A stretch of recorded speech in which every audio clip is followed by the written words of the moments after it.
Hey everyone, this is part 2 of our study of measures of variation video. So if you haven't watched the first one, make sure that you do that first.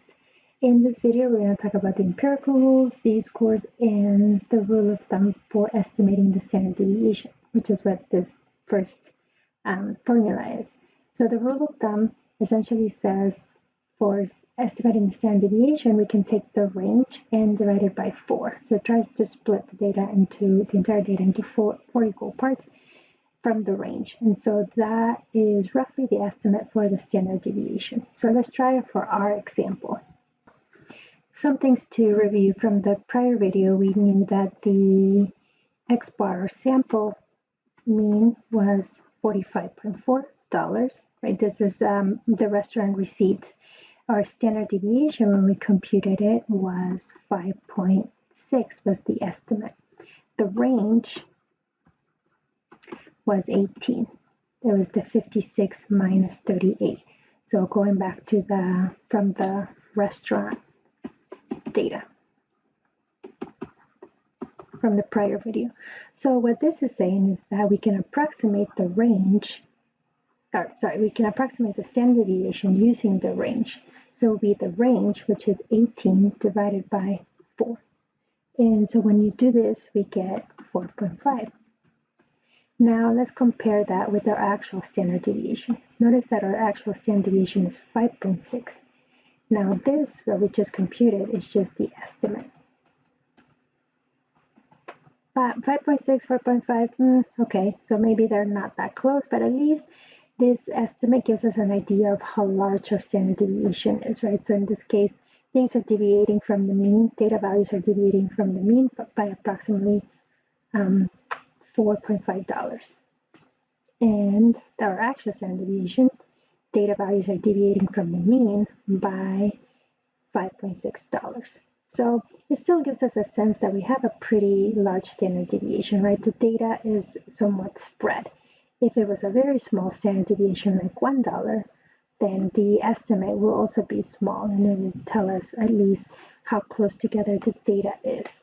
And just scrolling back up in case from the first video, there's been some time since you watched the second video, here's our dot plot. So notice that the data is pretty spread out, but they're close to one another, right? Our range is $18, so these are close to one another, yet within that range, they're spread out. So that's what our standard deviation is telling us. So from the mean, we are using the rule of thumb approximation, we're $4.5 from the mean on average. And we can use our standard deviation to help us decide, do we have unusual values? Do we have outliers? So we know our mean is, what did we say the mean was? 45.4. Well, this was our sample mean. This notation that I have here is with population mean, but it's the same for sample mean. So if you're within 2 standard deviations of the mean, and that means the data, your unusual value, you're like grouped together with most of the data. If you are more than 2 standard deviations away from the mean, then you start to be unusual. So these are significantly high values if you're to the right of the mean, right, larger than the mean, or significantly low values if you are smaller than the mean. So that's what this means, which leads us into the empirical rule. So the empirical rule states that for data sets having a distribution that is approximately bell-shaped, approximately normal, we can apply the following properties. That if I have my mean within 1 standard deviation, so to the right or to the left, we have 68% of the data is within 1 standard deviation on either side, so total. So from 1 deviation to the left to 1 deviation to the right, we have 68% of the data. And then within 2 standard deviations, you have 95% of the data, which then it makes sense that when this says within 2 standard deviations, you have significantly high values and then significantly low values, is because 95% of the data is in the middle. So if you're over here, you're larger than most. If you're on this side, you're smaller than most.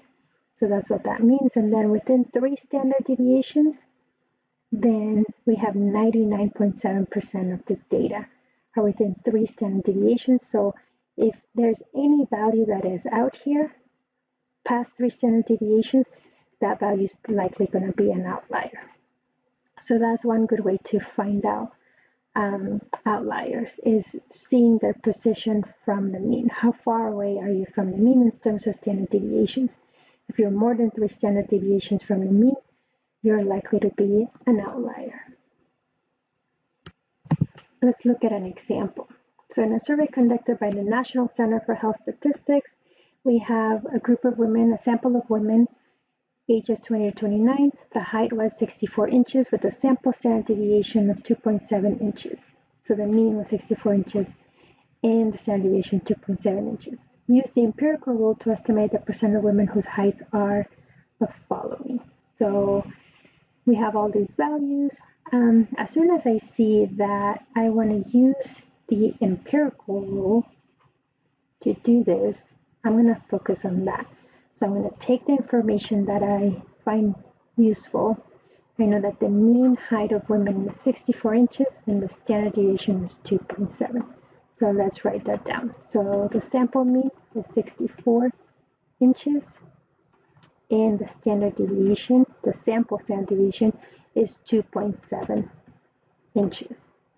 And so I'm going to use that to recreate my empirical table or graph, bell-shaped graph.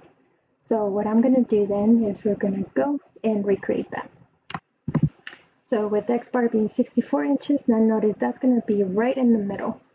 And then the standard deviation is 2.7. So I'm going to create a horizontal line here, and in the middle, to the best that I can, I'm going to try to find the middle and put 64. So that's my x bar. And then within 1 standard deviation, so if I just add the standard deviation to the right or to the left, so to the left will be minus s, where does that put us? So remember, the standard deviation is 2.7. So this will be x bar plus s, so 64 plus 2.7. So what is that? So that will put us as 66.7. And then do the same thing on the left. So this will be x bar minus s, so 64 minus 2.7. And what is that equal to? And that is 61.3. So now notice those numbers start to look a little more familiar. So when I first read this problem and I see those numbers, I'm a little bit intimidated, lost, not sure what to do, like what do those numbers mean? I have 64 and 2.7, but the key here was what's highlighted in yellow. Use the empirical rule to estimate. Okay, so use the empirical rule. I have the mean and I have the standard deviation. I can recreate this table. This is the empirical rule. So take your mean, take the standard deviation, and start recreating this. So here's 61.3, 66.7. Oops, can't make my point there. And then 2 standard deviations. So what about 2 standard deviations? And then same thing over here, right? Minus 2. Yes. So where does that put us? And so do 64, our mean, plus 2s. So 2 times 2.7. And notice that that is going to give us the 69.4.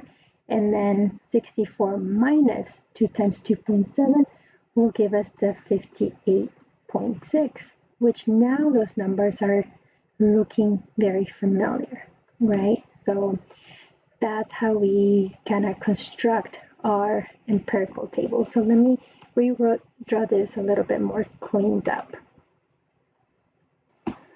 All right, so here's my cleaned up attempt. So here, right, we have our x bar. That's what the 64 is. And then we have 1 standard deviation to the right and 1 standard deviation to the left. So what this means is that by the empirical rule, this will have how much of the data? This will have 68% of the data. So in that question, when it's asked, estimate the percent of women whose heights are between 61.3 and 66.7 inches. Well, that's 61.3 and 66.7 inches. So by the empirical rule, that will be 68%. So I can say here 68%. What about between 58.6 and 69.4? Well, that is the 2 standard deviations away. So when I have between 58.6 and 69.4, right, so this will have 95% of the data. So I can go over here and say that's 95% of the data.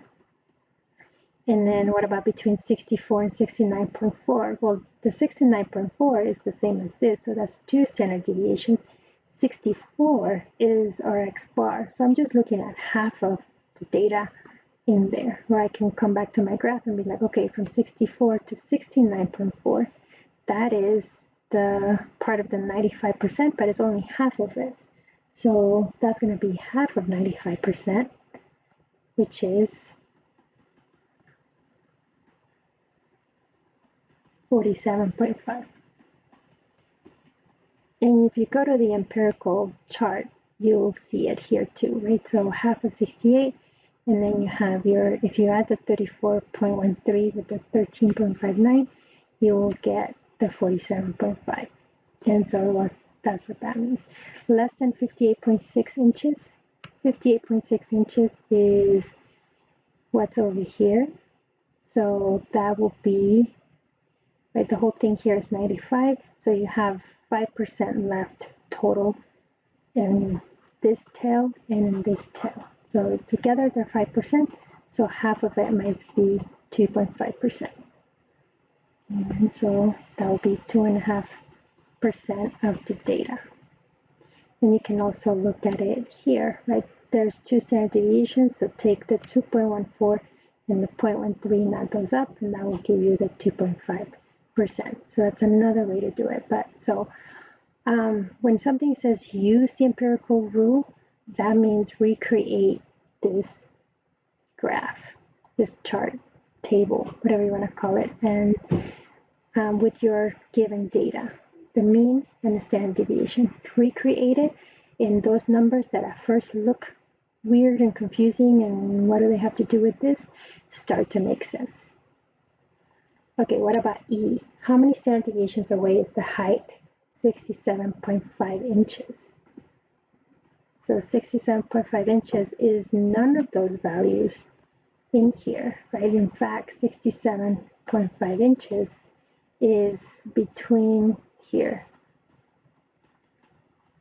Well, not between, but in there. So that's where 67.5 inches. So this is 1 standard deviation. And then over here is 2 standard deviations. So 67.5 inches is between 1 and 2 standard deviations. But how do I know exactly how far? How many standard deviations away? Right, so then we introduce the concept of a standardized score or a z-score. So a z-score is the number of standard deviations that a given data value is from the mean, so above or below the mean. So the z-score for a sample, which is what we have, is what we want to think of it is this formula.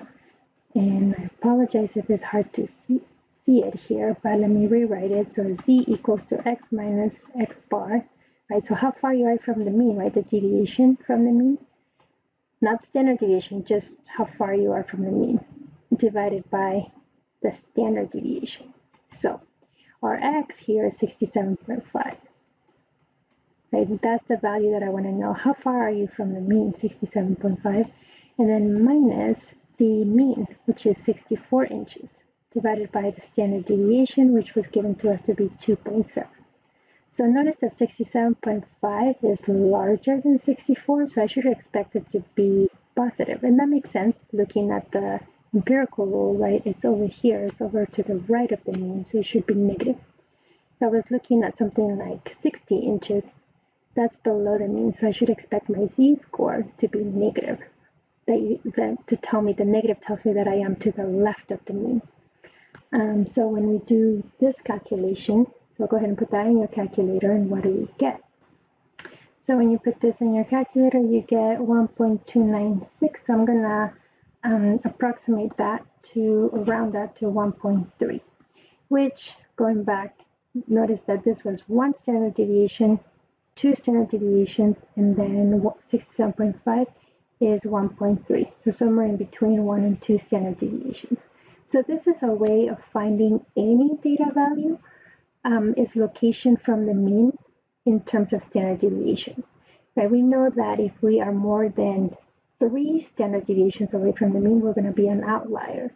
So when I see something that is, 1.3 is your location from the mean, 1.3 standard deviations, you're with the rest of the data. You're not an outlier. 67.5 is right there with the rest of our sample. It's not an outlier. So that's how the z-score helps us determine what our data values can mean.